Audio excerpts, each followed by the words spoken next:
Hey beautiful people, it's Mizgo here. You guys have been asking for a design system video for quite some time. Well, guess what? Today is your day. Let's get fired up. Alright guys, so before we get into it, I've actually created a bit of a presentation, and if you appreciate the love and care that I have for you guys, please make sure to gently smash that like button. So, I want to give you guys all a bit of an introduction about design systems, mainly because I don't want to go in and show you guys how to tactically create one in Figma if you don't understand the fundamentals. So without further ado, let's get into it. What I want you guys to imagine is every single web page or screen in an iOS or Android app is created by atoms, molecules, and then organisms. And you're thinking, what is this? Is this a science class, Mizko? What are we talking about? Well, I'm actually referencing Brad Frost's Atomic Design Framework.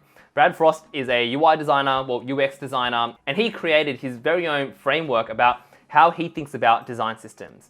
So let me walk you through how we break this down. On a web page, the atom, the basic fundamental building blocks of a web page is called an atom. And you might see this through a color, a label, or even the spacing between specific elements. These are called the atoms, or what we refer to as the atoms in the Atomic Design Framework. Then, when you combine a couple of atoms, so it could be like colors and a label and a shape, then you will create something called a molecule. And this molecule can be seen as a button, a form input, or even a checkbox. So as you can see here on this example, you have a label and you also have a rectangle and a color. So you've joined a few atoms and you've created a molecule. All right, so then once you've got a number of molecules and you join them together and you create some magic and something happens, then you actually create an organism, and an organism is born. So generally you can see this as a sidebar or even a header. So then if you take a look here, we have a sidebar that is actually created with a number of organisms. So you've got like a profile card at the top, and then you've also got a button, which is more of a molecule, and then you've got a bit of a navigation over here. And if you dig deeper into that, you've actually got individual atoms that have created all these elements, right? Now, once you've got your atoms, then you've got your molecules, then you've got your organisms. What happens when you combine all these organisms together? So you combine a header, you combine a sidebar, you combine a content block. What do you create? You create a template. So obviously this would be a template that you have for potentially a landing page that gets utilized on lots of different pages across the website. So once you've joined all these organisms together, you create this final form called the template. Now, once you've got the template, the most important thing that you do need to do is to actually gently smash that like button if you appreciate this presentation. I'm kidding, guys. But seriously, like what you really do need to do is you actually need to subscribe and then turn on the bell notification so you get notified every single time I launch a new video. Seriously, guys, jokes aside, what you really do need to do. So you've got your atoms, you've got your molecules, you've got your organisms, and you've got your templates. Once you understand that concept, then you need to start actually creating your very first design system. And I'm gonna walk you through exactly how we do that. Now, here is the designership design system that I've mentioned in a number of videos as well. Oh, and by the way, if you are interested in this design system, it is for sale. You can go to the link that I have left in the description below. Use the coupon code to get 10 bucks off, and you'll get a lifetime of updates as we are consistently updating this design system that you can utilize across all your design projects. So now that you guys understand the sort of atomic design framework, you will realize that on the left side in this layers panel, you will realize that we have broken our design system based on this fundamental understanding. So you've got your atoms, then you've got your molecules, then you've got your organisms, and then you've got your templates. So the atoms in our design system, obviously design systems can be designed in many different ways. This is just our unique take on it. Colors, we've got all our colors set out. We have neutrals, primary, secondary, success, warning, error, and shades. This has been perfect for us, and we don't want to blow up our color system because we don't want to be using so many different shades of all the different colors that we have. Now, the most important thing that you do need to understand is that each color is part of a color system in our color styles. So for example, if I was to draw down two boxes and I wanted to make these our primary blue, which is over here. Let's just quickly do that. And if I wanted to change this and update this primary blue across our entire design file, it would be very time consuming if I had to go through each one and update this for each item. Now what we have done is we have turned this blue into a color style, as you can see here. And what this allows us to do is actually pick it out from our color styles. And if we decide to change this color, this blue, primary blue, to, for example, just a shade darker, then you will see that it changes all the items or elements in our design file that is using that color system. So you'll realize that this is extremely powerful, and the reason why you need to get the atoms down and sort of set in stone right away is because every little thing in our design system is leveraging the atoms. So the colors of the primary buttons is leveraging the primary color from the color system. So I'm not going to go into too much detail with this because we can spend hours talking about design systems. But in this introduction video, I'm going to walk you through what we have. Feel free to take what we have and apply it to your own design system. But if you also want to purchase our design system, feel free, and it is on a limited sale right now. So we have our colors, then we also have our typography. And this is very important for you guys to understand as well, because type pretty much helps us create every single category of elements in our design system. So we have two display types, which I generally used for marketing websites. So if you have a marketing landing page, you generally want a larger heading. You don't want to use a tiny little heading which doesn't really feel important. You want to have something that's really big and bold. Then we also have our headings, as you can see here. And then we have a subheading, which is something that a lot of design systems actually forget to include. And the one thing that you really don't want to do is break out from a type scale. So if you have a heading, for example, let's just grab this and put it over here. It is very common for you to have a subheading underneath it. So generally what we will do is we've actually created our own subheading to fit nicely underneath the heading, and it still scales quite nicely. So something that you want to make sure you don't forget.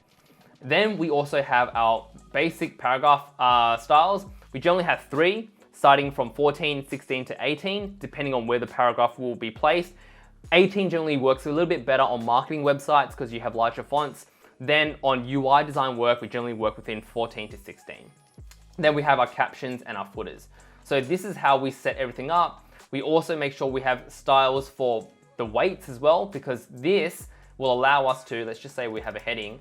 I can go in and I can quickly select whatever I want without having to tinker and specifically define, should this be semi-bold, bold, or just regular.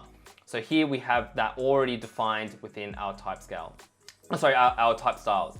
So boom, and boom, and then we can obviously change this to a primary blue, and if we ever decide to change the primary blue, then it all updates as well. Then we have our spacing that's included. This is the 4-point spacing grid. So generally, not all design systems will have spacing included, but we generally will work with, not all projects, but some projects do have vertical rhythm, so we include that as well. Then we have our grid system. This is based off the Bootstrap grid system. So if you have a custom grid layout, feel free to use it. There have been questions around specific details about a responsive grid layout. Guys, what I want to reassure you, we are designing for responsive web in the 21st century. Each grid layout is going to be a little bit different because each web app or design or project that you work on is going to be different. So work within the realms of what is best for your project. There is no one way to defining the exact or perfect grid layout for your project, guys. So just rest assured. Then we also have our icons in our atoms, because these icons are pulled through into everything that we do. So for example, if I put down a button, let's just quickly show you guys. I'll pull down a button over here, a little bit slow, sorry guys. And I want to turn on the icon on the left-hand side. Then if I decide to change the icon, I can go back into my layers. I can go here, let's just pull this up, and I can change the icon over here. So I can make this a cloud. Boom, cloudy button. So this is really important, guys. That's why you have to set up your atoms really well. Then we also have our drop shadows. So once you've got your atoms set up, then you need to start to think about your molecules. So obviously you have like alerts, you will have accordions, you have breadcrumbs, checkboxes. We have drop downs, buttons, pagination, all this already set up in our molecules. Now, obviously this video isn't about how to create this. This is more of an introduction to help you guys understand how to set up your design system and how to think about your design system. So I'll walk you guys through all the different categories. We have buttons, we have tags as well, we have sliders, we have progress bars, we have tabs, we have inputs, toggles, lists, forms, tables, modals, throats getting dry, tooltips, date pickers, and toasters. And this is something that's actually currently work in progress. Then, as you notice that we have our organisms underneath. Then we have a set of headers and also the sidebars.